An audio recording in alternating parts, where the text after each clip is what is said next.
It's uncommon, especially because living in Michigan, or just any high school program, like you aren't around 51 other like super talented people. This is my very first time in New York. This is only my second time. This is my first time.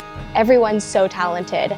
Like, we have talent back at home, but this talent is just unreal. This is my first time in New York, but I'm finally home. We're at the 2015 Jimmy Award!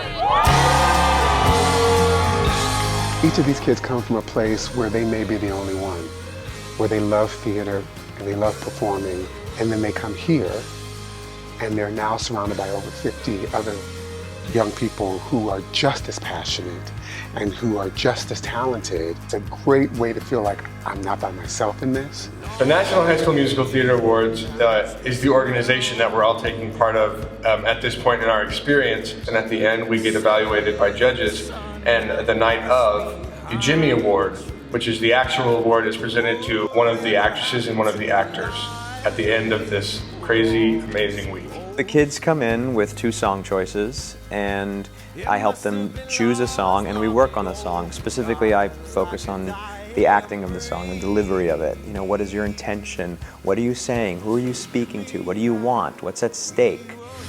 Back when we were young, the Renaissance ran through our blood. Told there's a chance just to carry on.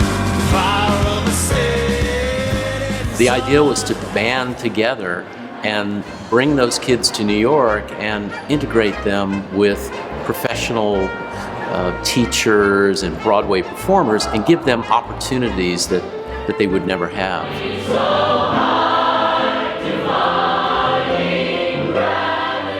Everything has to be really polished, and she drills it into you.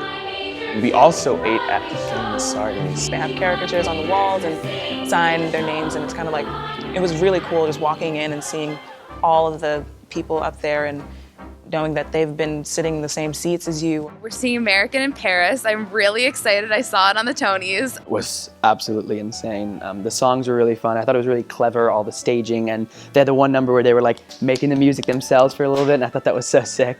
Getting to talk to them was great. They're very down to earth. Sometimes I forget that, like, oh yeah, they're just doing what we do. They're just doing it on a bigger stage and getting paid for it, which was a weird idea. Broadway and performing is not an I sport, it's a we sport. So having these kids see that and experience that on the best stage in the world is something that money can't buy. It's all about the experience. By encouraging the new artists of tomorrow and the new performers, and I would be nowhere without my teachers, and I would be nowhere without people encouraging me early on in my career when I was 17 and 18, telling me, you can do this.